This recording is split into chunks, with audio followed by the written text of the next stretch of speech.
I have a lot of things I want to get off my chest. Well, enough is enough, and it's time for a change. Finally, The Rock has come back. I hate this idea that you're the best. And if you're not down with that, we got too much for ya! I'm the best in the world. I fight at WrestleMania for the very, very small percentage of people that walk this planet and say I am proud to be, I'm sorry, a professional wrestler. Oops, I'm breaking the fourth wall.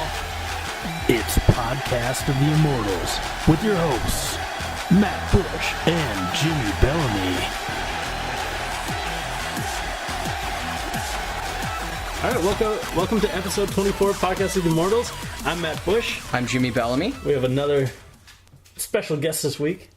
The same guest. The same guest as on Tuesday or Wednesday, whenever we recorded last. My girlfriend is still here. This is Sunday night. We're Shocker, too. recapping. I thought she would have left you by now. Yeah, I'm very surprised. We're Thinking about it. It's our 6th-day anniversary. Aww. Yeah, I love you, baby. Shut up. Yeah. Correct response. Yeah, we just finished, like 5 minutes ago, we just finished the Money in the Bank pay-per-view. It was a hell of a pay-per-view. Very excited. That's gonna be our whole episode tonight. We're just recapping. It was probably one of the best pay-per-views I've seen.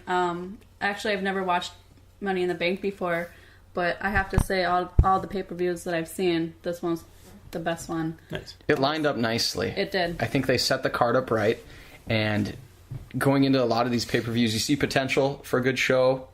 Doesn't always happen. I think they nailed it. Yeah. Well, it started off with, and this was new. They didn't put the match on YouTube this time. The pre-show match. It was actually a free match before the pay-per-view started on the whatever channel it was. The preview, pay-per-view channel. Yeah, and it might have been the best match of the night. It was a Shield versus the Usos, minus the apostrophe as for the Usos. Thanks, WWE. Finally, yeah. Who's ever listening from WWE, thank you for listening. Hell of a match. My God. I loved how into it the crowd was into it. I think we all knew with a Philadelphia crowd they'd be hot, but to be that into the opening match, pre-show, I'm guaranteeing that people who saw that match who weren't going to order the pay-per-view or were on the fence bought it because it was awesome. They got the "This is awesome" chant, and I mean, it had to be a great feeling for all four guys in the ring.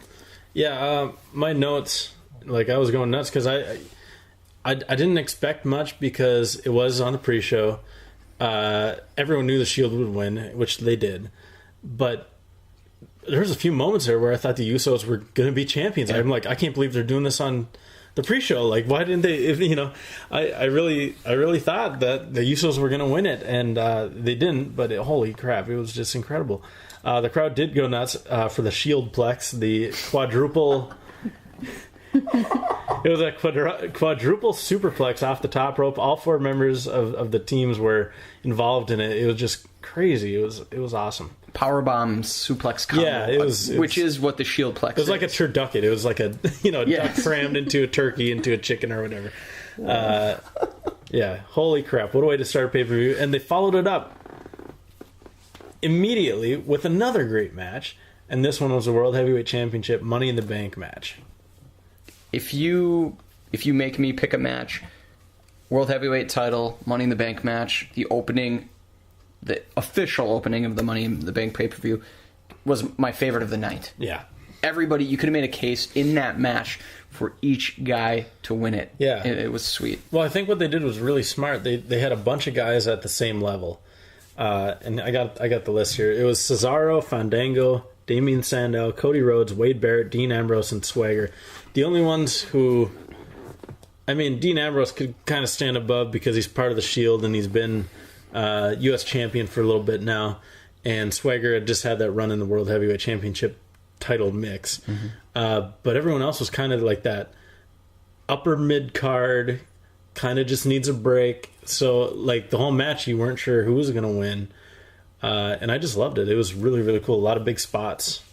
With Cesaro, Cody Rhodes, and Damian Sandow in particular, these are three guys who I've wanted to see ascend for a while. I hope, and I can imagine that WWE's brass saw this match and said, all right, these guys are ready, and this might be your next level of main eventers, or at least it should be. And then Dean Ambrose, to see him interacting with, more than just 2 guys or even 3 guys, to see the way he fit in that match by himself for the most part until some interference, on behalf of the Shield. Tremendous to see him just continue to develop and be above everybody else. At the end of the match, I was saying, like, I actually use exclamation points in my notes, which I never do. It's just like little notes. But there was a dirty power bomb off the ladder from by Fandango to Wade Barrett. Just a huge bump by Barrett. That was cool. It looked like Shelton Benjamin did a similar move a few years ago in a Money in the Bank match. Cesaro stood on the shoulders of Jack Swagger, and Swagger was like inching towards the briefcase, and Cesaro almost got it before Cody Rhodes took him out. Huge bump that Cesaro took off of his shoulders. Cody Rhodes was just flying around, huge. Cody Rhodes, I guess you could call it a vertical fisherman suplex on Cesaro onto the ladder in the corner was, I think, probably my favorite spot. Yeah, that was really cool. Cody Rhodes, the whole crowd was behind him before the Shield came back and attacked Rhodes. Before he was bloody, he was reaching for the ladder. The whole crowd was behind him, like, oh, here he comes.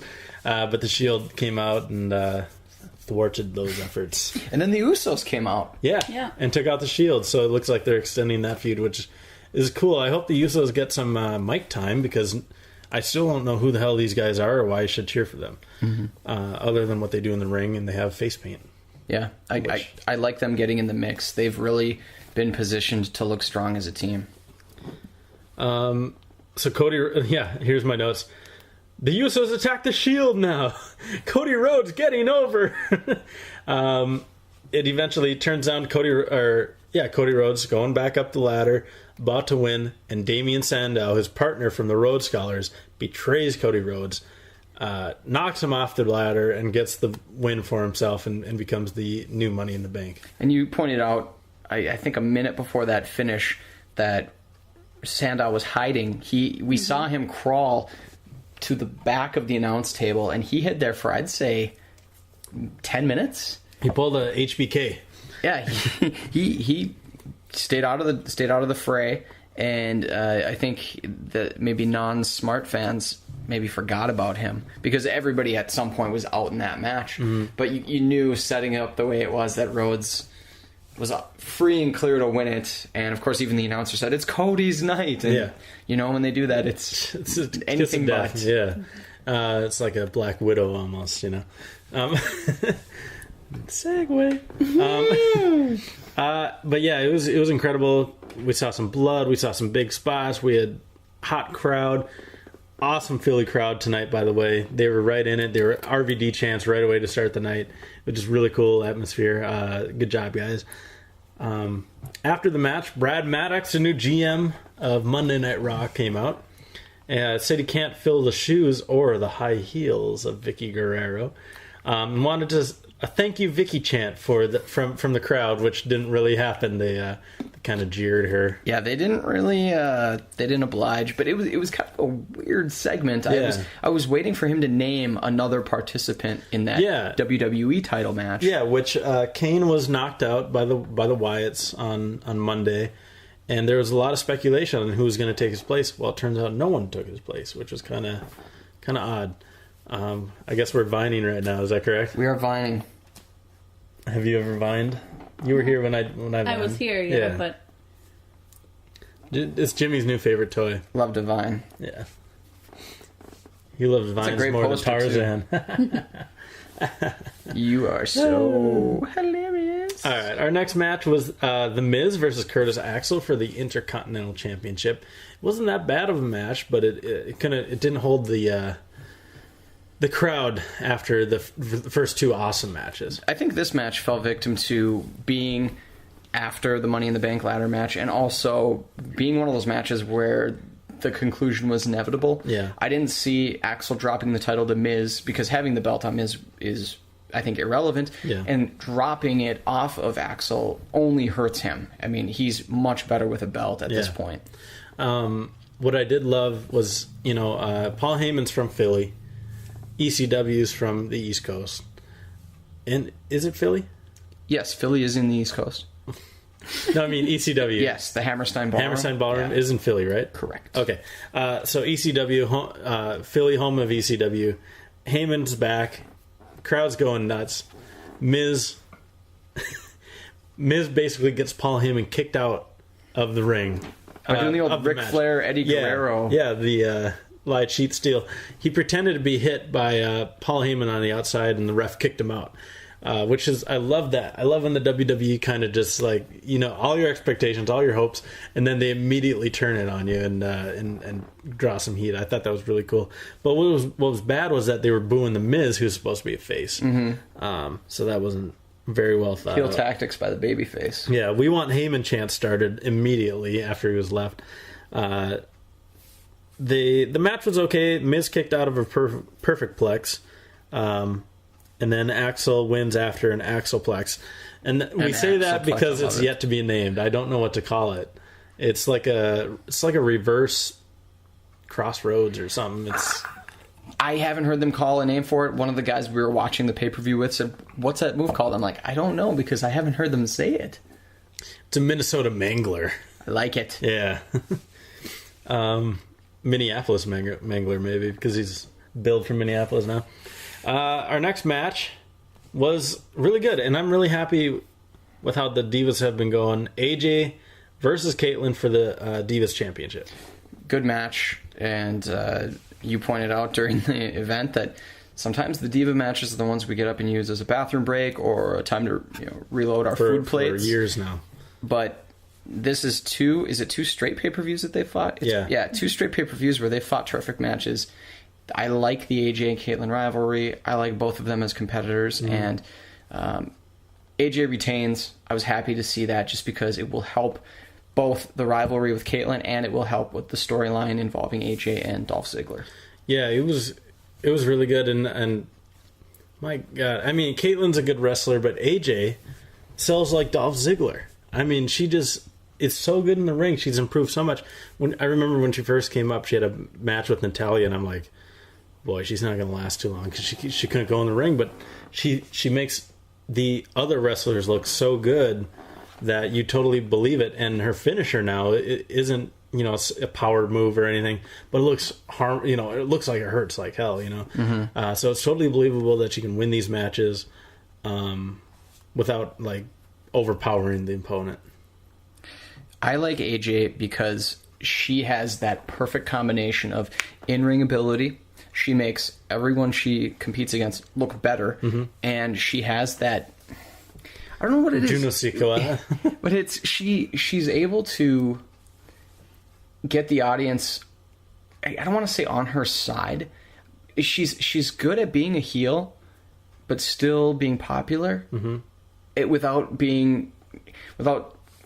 kind of being in that category where the smarks are like, oh, we like this guy because he's a good wrestler and we're going to cheer him no matter what he is. AJ just has good ring psychology. And you can't help but pay attention to her when she's in the ring, whether it's talking or if she's accompanying Ziggler to the ring or if she's fighting. Her stock is about as high as anybody's. Everything she does just makes sense for her character to be doing, except for maybe what happened later on in the pay-per-view, but we'll talk about that. It's just awesome to see someone dive into a character so deeply and be so entertaining at it. Like, even they had the contract signing on, was it Raw or SmackDown? I can't remember. Was it SmackDown? Yeah. Was it SmackDown? Yeah.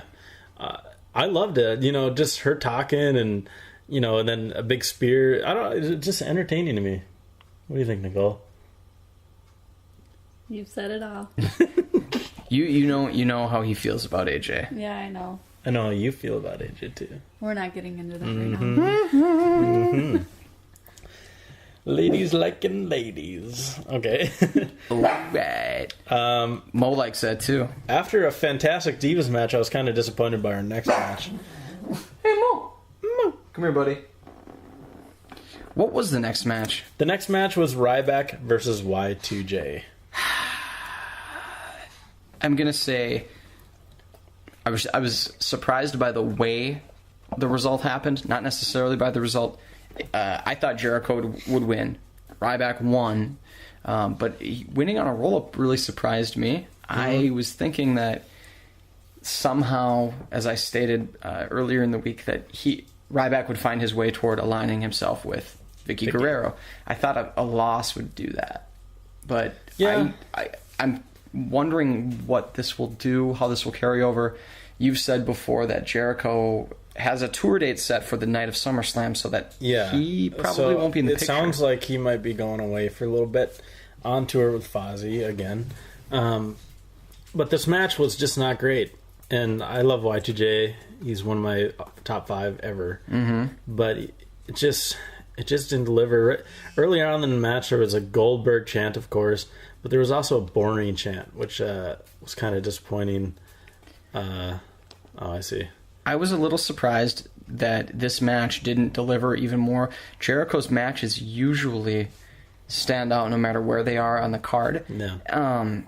I can't blame him, and I can't even blame Ryback. Ryback looked all right. I just think that with people's attention being on both ladder matches and the other championship matches, this one kind of got the reception it deserved. Well, the build-up was not good. They didn't even have him on Raw on Monday. Like, it didn't even have a segment, which when you have Y2J and a guy who was in the main event just a month ago, right? You'd think they would have a little more push, but they didn't care about this match. Therefore, we didn't care about this match. And it finished up with a roll-up, like you said. We were joking, maybe saying Ryback's going to turn into like a Chris Benoit kind of like technical wrestler, Dean Malenko type, maybe as a new character, but yeah. The master of 1005 holds. 5 holds, yeah, come out, same all. It would take him forever because he wouldn't be able to remember his lines. Armbar. Bar arm. Body slam. Ryback plex. Yeah. Interesting note, though, that was Ryback's first pay-per-view victory since Money in the Bank last year, where he fought Tyler Rex and Kurt Hawkins. I think that gets mentioned every podcast. Yep, but now we can stop because this will be his last pay-per-view win. Our next match was a rematch from last month, which saw Alberto Del Rio win the World Heavyweight Championship off of an injured Dolph Ziggler. And I don't know, I liked the match. It wasn't as good as the first couple matches, but I think it was pretty solid. Strong match, the right result, and the right finish. Of course, that being Del Rio wins by DQ. Yeah. AJ interferes, hits Del Rio with the Divas title. And everybody knows the match. Everybody knows that Divas title is devastating. Yeah. I mean, you could get cut by that. I mean, it's got wings. Those butterfly edges on top. Yeah. Like a butterfly switchblade. Is that such thing? Is there a butterfly switchblade? Sure. I'm making that up. Pink one, too. Yeah. Light it up! Yeah. It's such a ridiculous belt. So, AJ came out like her usual, like skipping around the ring, like that's supposed to create a distraction or something. I didn't understand it because Ziggler was in charge. It was terrible. He was in charge of the match. AJ decides to come down at that moment. I don't know why she couldn't have come down at the beginning of the match. Maybe she was in the showers after her matches. I don't know. She was dressed in the same. She was in the. She was dressed in the same gear she wrestled in. Though. That's true. And there was no Big E, and there was no explanation for Big E not being there. Yeah, it was not good booking in my opinion. I mean, the match ended how it should have ended, but it seemed sloppy because the ref didn't have his back turned. Like, AJ just jumped in the ring and hit him with the belt. Mm-hmm. No, like Ziggler didn't really need it. Cole tried to cover by saying that Del Rio's knee brace was exposed and that he was going to use it against Ziggler. But still, that didn't explain why the ref would still be looking and AJ would do that, knowing that it would DQ Ziggler. Unless it comes out that she's just going to screw him intentionally. Well, I'm sure he'd like that. All right. You get this guy reined in right now. Under control. You dirty, dirty dude. But yeah, it just, I don't know, it was a weird ending, but it was a solid match. I really liked the match. The crowd was incredibly behind Ziggler. I liked their dynamic. I like the Del Rio Ziggler matches because Del Rio's a natural face. People hate him. People love Ziggler, even though his face run hasn't gone so well. But people were really behind him still. I don't know. I'm just excited to see where it goes because I really think Ziggler wins the belt at SummerSlam. Have his big moment there. Whether it's that or they delay it till maybe around the Rumble, I want to see what happens because Del Rio has the belt because they can't put it on Ziggler for the sake of the storyline. So does Sandow cash in and take advantage of this rivalry between Ziggler and Del Rio by winning the belt? Or are we going to see Big E Langston get propelled, not necessarily into the main event, but is he going to get a shot at winning the title through some kind of trickery or double cross by AJ? And will Ziggler and Langston, who you have to believe are eventually going to feud, will they do it with a belt on the line? I think so. I think Ziggler will eventually win the belt without AJ, without Big E, and then that's when their feud will begin because he's going to dump AJ over this, I believe. Probably tomorrow night we'll see the end of their relationship. After it's been a while, they've been together for a long time, especially in wrestling years or months or whatever. Episodes. With so many gears in motion after this pay-per-view, I think we're on tap for a good Raw tomorrow, too. Yeah, well, I mean, the end of this match, you see AJ left in the ring while Ziggler leaves, and a "You screwed Ziggler" chant just echoing throughout the arena. So definitely some good heat, some good storyline progression on this feud. Our next match was surprisingly for the WWE Championship. It was not the main event. Cena was not in the main event.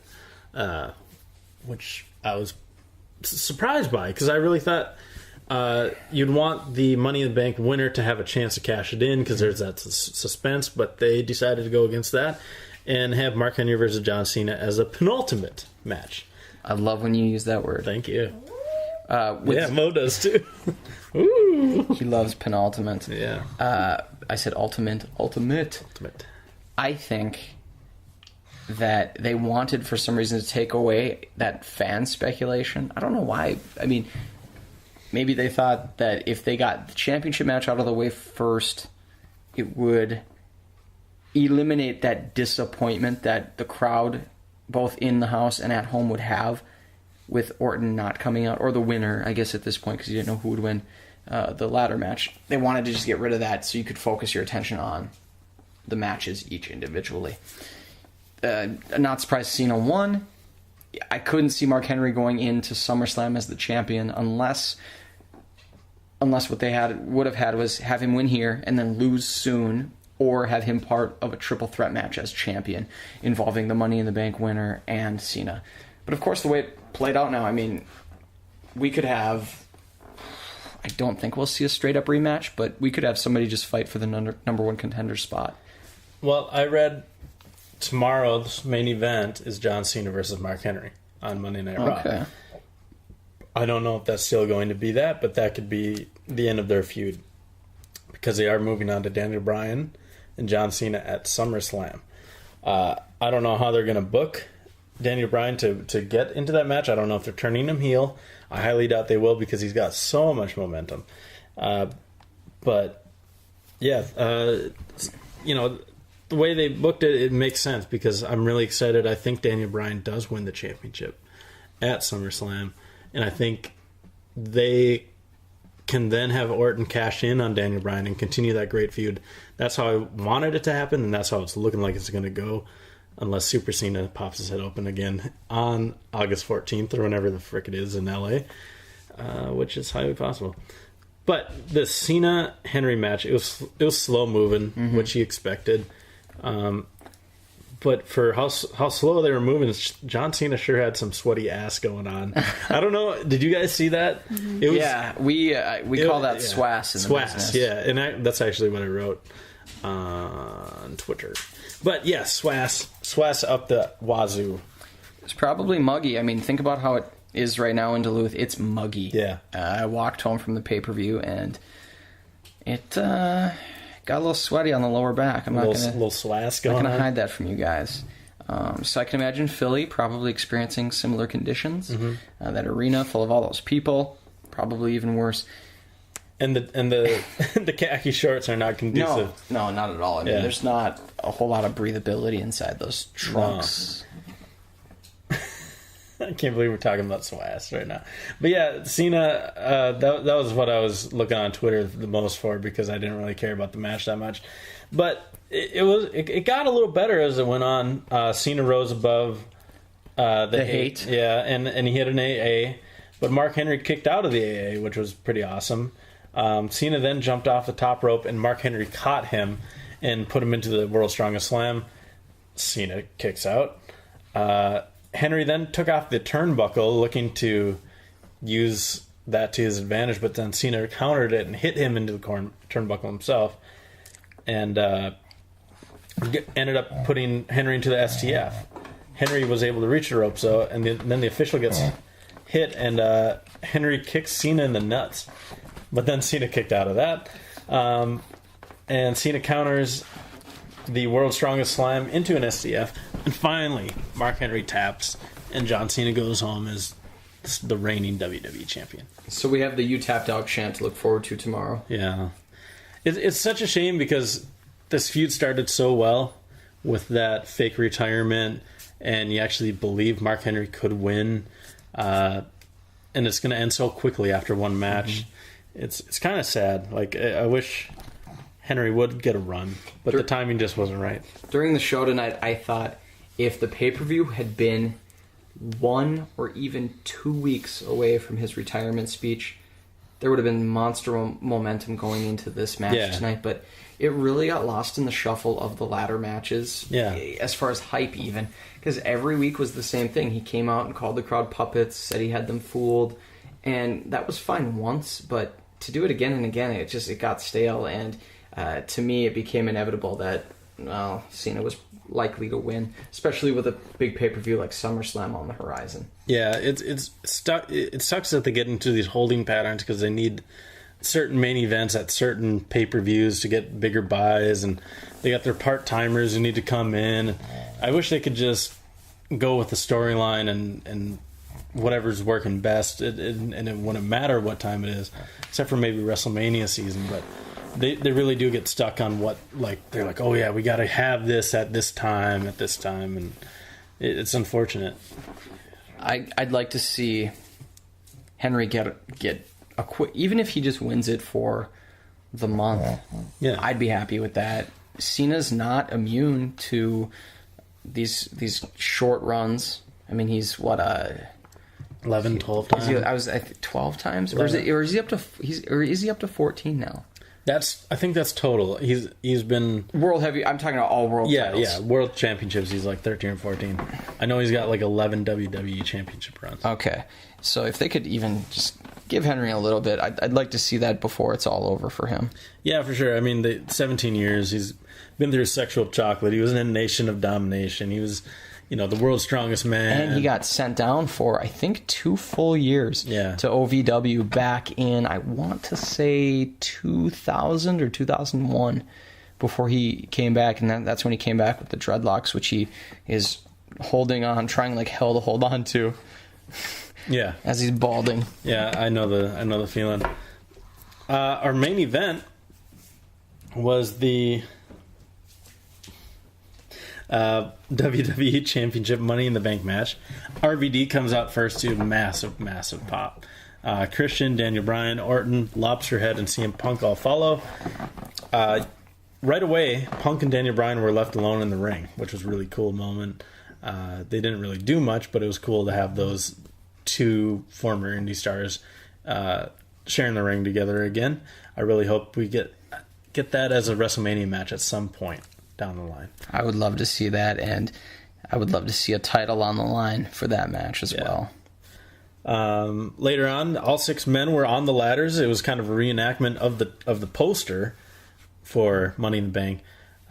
Punk actually grabbed the briefcase and like threw it around so that none of them could grab it, and then they all fell down together. It's kind of like Humpty Dumpty. There was a huge moment from RVD where he took a frog splash off of a ladder onto Christian. That looked brutal. Brian also had some big moments. He jumped, he did his fly Superman thing out of the ring, hit Punk, and they both landed on like a pile of ladders that was sitting outside. That was really cool. And then Brian went crazy and started knocking people around and knocked Sheamus off the top rope. And Sheamus went through the ladder and broke the ladder in half, and I think he broke his arm in half too. It looked really, really bad.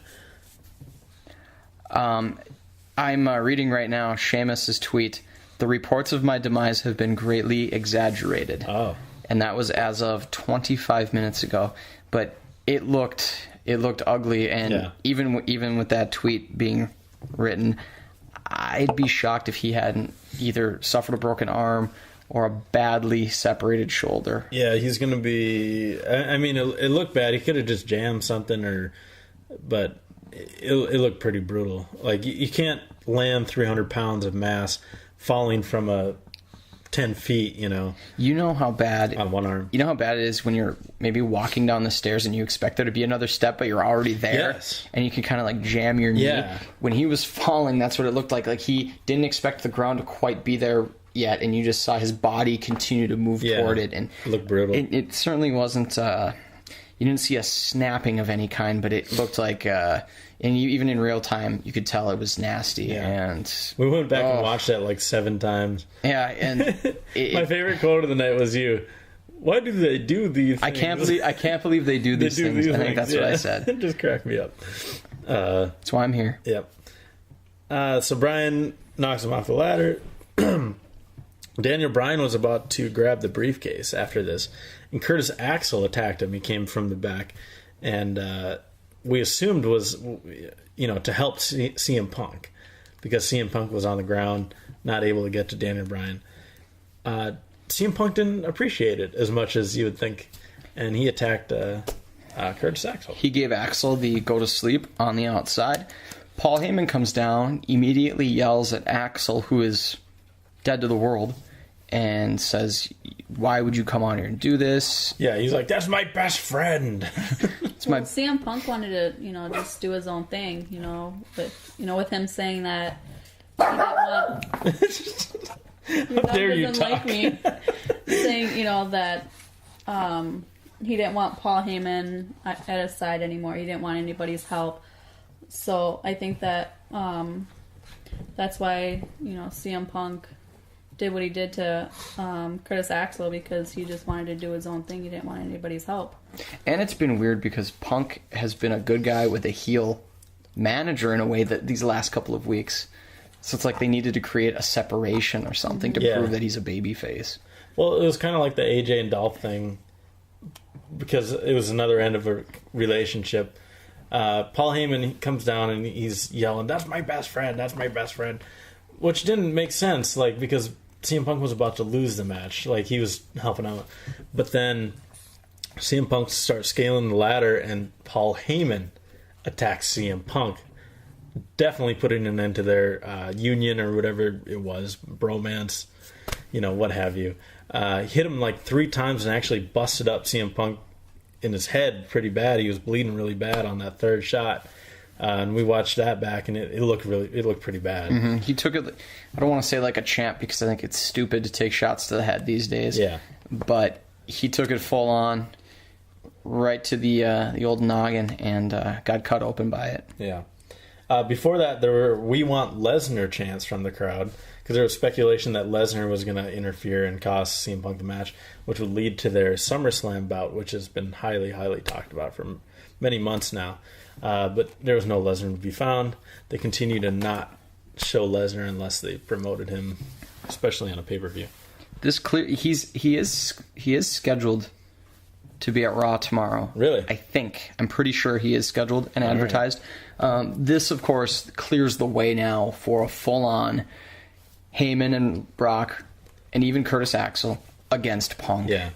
So I'm sure we will be seeing a lot of Punk Axel matches leading up to SummerSlam. Yeah. Because Lesnar's not going to fight until SummerSlam. What I would love, they've been doing this McMahon stuff, is have McMahon alliance, one of the McMahons align with Paul Heyman and Brock Lesnar and all the Heyman guys, and then the other one back up CM Punk.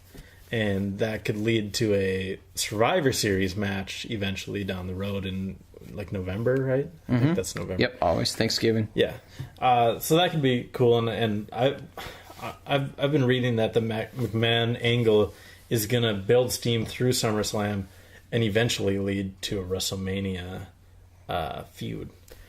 So I'm sure that will end up being for the power of the company. Are we going to be getting a Triple H versus Vince match? God, I hope not. Vince is like 67 years old. With Stephanie as the guest referee. And Linda as the special guest enforcer. I wonder if RVD will play a role in this Punk Lesnar feud. I mean, he could be a Paul Heyman guy, you know? I could see that. But right now he's a face because he just returned. As is always, you know? It doesn't matter how long you're gone. Once you come back, you're a face. Yeah. But for years, Van Damme's kind of been he's kind of in that Shawn Michaels territory where even when he's a bad guy or a heel, he still gets the same crowd reaction. Yeah, that's true. I don't know. It's going to be really interesting. There's a lot of moving parts right now. That's what I love. I love moving parts. I hate when it's stagnant. I hate when it's stale. I hate when I know who's going to win every freaking match. So tonight was great because I didn't know. And I think I was dead on except one match last pay-per-view. I think this time I was maybe like 500. Three or four. Yeah, I missed quite a few. I missed Jericho Ryback. I missed both. Not both. I missed the World Heavyweight Title Money in the Bank match. Yeah. And ladder match, and then that's the only one I missed. I missed the women's match. Yeah. I missed the World Heavyweight Championship, but I was literally just lucky on a few of them. You know, I just like ADR and Ziggler. You know, I thought I was cheering for Ziggler. I thought he had a good chance to win, but I didn't know who was going to win. I talked to my girlfriend about that, and we both agreed on my picks, and it won me $7.50. So thank you. Not bad. Very nice. You should always listen to me. Always. Yeah, I mean, like I said earlier, how many matches have I gotten right? All of them. Exactly. Except for that Fandango match that one time. Yeah, that. Yeah, that was bad. It's okay though. That was it.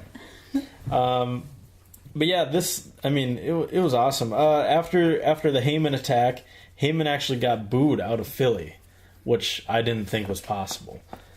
So that just tells you how good Heyman is as a heel. If he can get his home crowd to boo him, that's something CM Punk hasn't been able to do. Yep, and that shows you how much they love Punk right now, too. Yeah. Punk was bloodied. Sheamus may have a broken arm. RKO out of nowhere onto RVD. That was sweet. Orton slowly scales the ladder as he looks around and does his, RKO stance and whatever. And no, everyone was out. Everyone was beat up to hell. And he reaches up, grabs that briefcase, becomes Mr. Money in the Bank for this year. I don't think he's going to hold it as long as Ziggler did. I see him cashing in the next couple months. I'm glad they gave him the briefcase because Cena has his own thing with the title, of course. Punk will always be a perennial contender. He doesn't need a qualifier. Bryan has been so hot, he should be in the mix and probably the next one in line to get a chance. You have Henry still in the mix, and now Orton has that claim, that almost that bookmark into the main event, which he's been missing from for years. Like 2.5 years now. And he was relegated to SmackDown about that same time because they had done the brand extension and Edge had retired after WrestleMania 27, and they had to replace Edge on SmackDown with some big face. And Randy Orton was the one they selected during the draft, and he won the World Heavyweight Championship like the next night against Christian. Yeah, during the TV taping. Yeah. And he became the man on SmackDown, but it's not the same. It's not the WWE Championship. It's not the belt anymore. It doesn't have that prestige anymore. So he was just kind of relegated, and he was punished a few times. He had some wellness violations, but he's finally making his way back. He's been awesome. I loved his feud with Daniel Bryan. I loved his feud with Christian a couple years ago. He can be really, really good when he wants to be. It's he's got so much talent.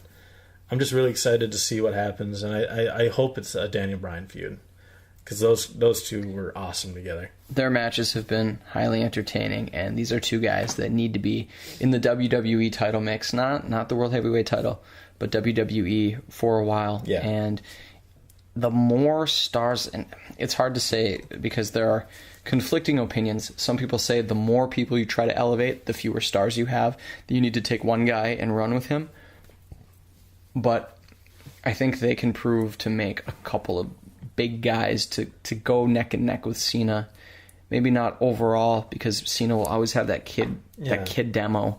But there's no reason they can't make a couple guys to run with the title when Cena's not in the title picture. Yeah. What I loved about the Attitude Era was the night after a pay-per-view and the feuds, and there were new feuds. And this was before the internet, so I didn't know what was going to happen. You know, I didn't know what the upcoming feuds were. And one of my favorite things was like they would, all right, we're going to have a number one contenders match. And it's a 6-man brawl, and whoever wins is the new number one contender. And they'd bring out 6 guys, and they'd all be former champions. They'd all be fully believable, and you'd have that one guy that you were cheering for, and you'd hope that he'd win. And lately, like, they don't have enough guys that you can believably think is going to win in a match like that. Now they're getting to that point where, okay, Daniel Bryan could win, John Cena could win, Randy Orton could win, CM Punk could win that match. You know, they're building it up, and they need that base of stars because so many people have retired or become part-timers. They're really building that core group that's going to lead them on in the next decade or so. It's what I want to see. More guys like that and fewer guys in that Santino-like character where you know they're going to lose all the time, like 3MB. Yeah. Get guys who are believable as champions. And they have a nice stable. And if you look at it, they have quite a few guys who are former champions now. Yeah. I mean, even The Miz. I mean, while he was certainly an underdog in his match tonight against, Curtis Axel. Michael McGillicuddy, now Curtis Axel. And that's a former WWE champion who I didn't see winning the IC title tonight. So he's kind of an exception, but they have another group of guys who can carry the way. Yeah, I'm worried Sheamus is going to end up like that, but it's because of character. Like, if you want the guy to win, if you really can get behind him and cheer for him, it can make up for a lot of things. Look at Daniel Bryan. Mm-hmm. 2 years ago, no one would have. Like, are you kidding me? He's in the main event. He's this bland guy, but he's got character now. People are cheering for him. They understand who he is and what he can do. And Sheamus is just like, he's a character. He's not a character. He's a caricature. Mm-hmm. It's hard to take him seriously because he's it's over the top. It's almost like a cartoon. And 2 years ago, I wouldn't have believed that because he was such a hateable guy, such a monster heel, and he was retiring Jamie Noble and putting Triple H on the shelf, and now he's this kid-friendly dude. But he's a guy I could see benefiting from a heel turn along with The Miz. Can't turn everyone heel though. No, that's true. But back to Bryan, it's nice because the character that he has developed and they developed for him, whatever happened, that allowed the fans. Or that got the fans' attention and allowed them to see his abilities, and now his abilities have carried him, as they should. I mean, the guy is tremendous in the ring, and I think everyone from the hardcore fans to the casual viewers see that. Yeah. Well, plus he's great out of the ring, too. I mean, he's great on the mic. He's fun. He's funny, but he's smart. He knows what he's doing. He's unbelievable in the ring. Like, I would watch a Daniel Bryan match over any other match right now, maybe a Shield match, but man, like I'm just really happy that it seems like they're really promoting. I don't know if it's Triple H who's behind it all, really pushing the young guys with the talent who can really go in the ring. I don't know if they're doing the old school promos where it's not so scripted, where it's more like character driven, and you just go out there and you riff on it, or I don't know what it is, but the product is improving, and I'm very, very happy about it. Yeah, they have a good. I think about some of the years where I would maybe dip out for a little bit. I've stuck with the product, good and bad, in recent years because it's been building to this. It's been building to, I guess, the current roster that they boast, and I hope they continue to each week develop these guys and girls, and provide meaningful matches on a card. I mean, this card had, granted, the latter matches were almost like championship matches, but almost every match on that card had a significant reason for it being there. And what I loved, the last couple of years at Money in the Bank, they were good matches and stuff. And I'm talking about the Money in the Bank matches. But this year they had extra things. They had Curtis Axel coming in. They had the Usos. They had the Shield coming in. Just that added element. It's just a little extra, oregano in the soup or whatever. It just adds a little bit, and it makes it a little better. And it progresses the storylines. Everything should be about progressing the story and making it better and what's going to happen next, And I think they're finally understanding that instead of being stagnant. They're like, oh, well, in 3 months we need this match, so we can't do anything. No, they're like, well, let's do a bunch of crazy shit and then get to that match. So, yeah, I'm happy. I'm happy about it. They've made, if you have point A and point B, they've made the distance in between point A and point B mean something. Yeah. They're not just jumping to B. And that's good because people, I want WWE to recognize that people remember the history of these feuds and what goes on. And I don't really joke. I say I couldn't, like a year from now, if you said who was in the Money in the Bank match, pay-per-view matches, I'd be like, I don't effing know. I might remember one match, but I still remember, well, so-and-so feuded with this guy at some time in their careers, and they had this gimmick and this. And if WWE continues to make everything matter, people will care more and invest more in their product. And, and that's what I feel like I'm doing. Show, it's all about characters. And it's funny, I was actually listening to a Vince Russo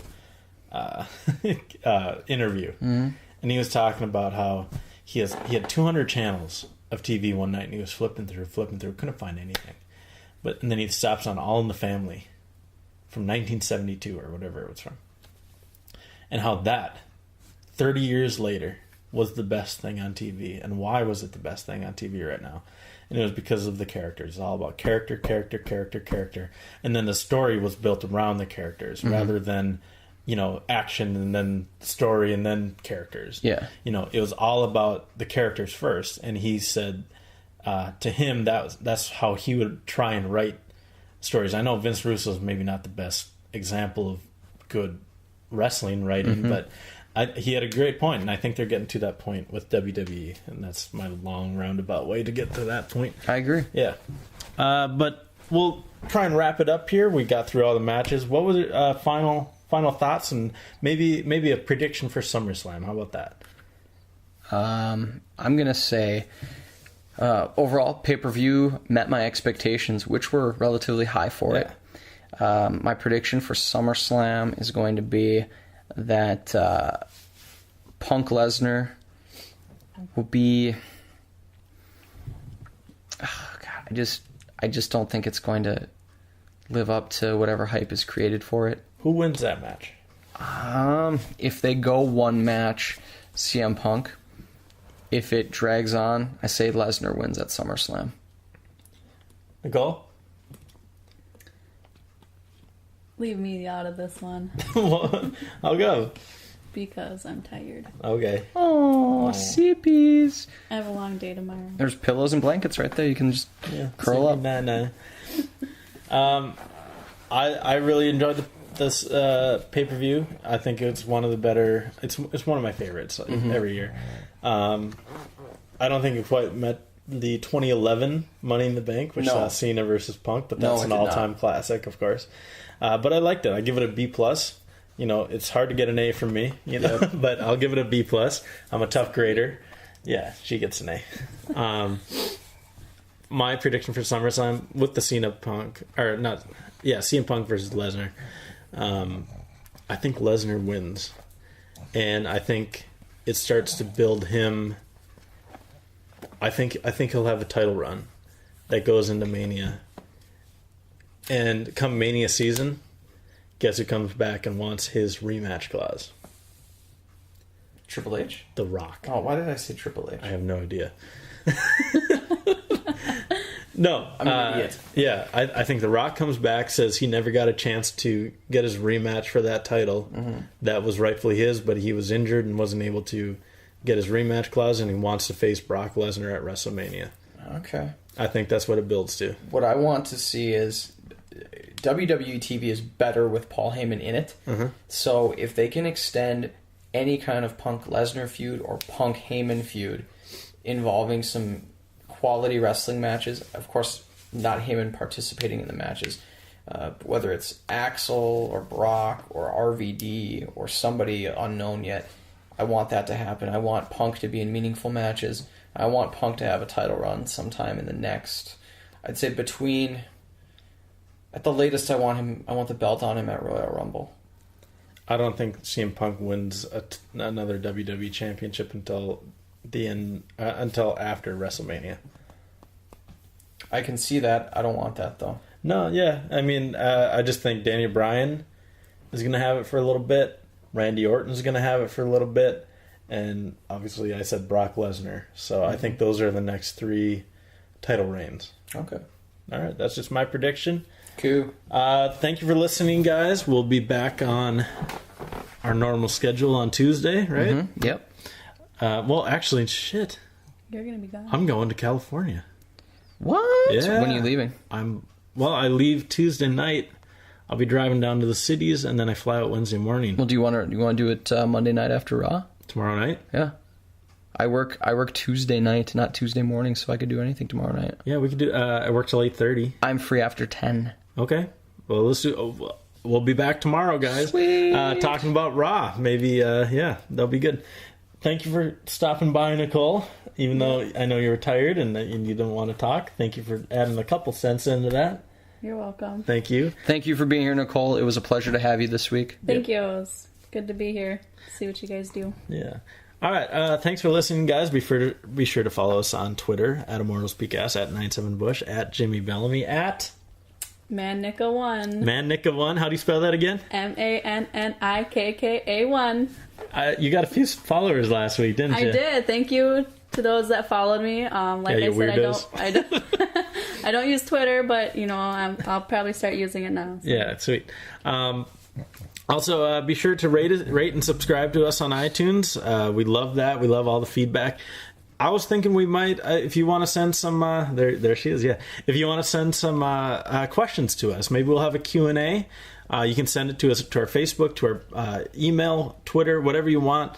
I would love to have just 10 questions that we can answer for you. Maybe you want to know how awesome we are. I could answer that. We're very awesome.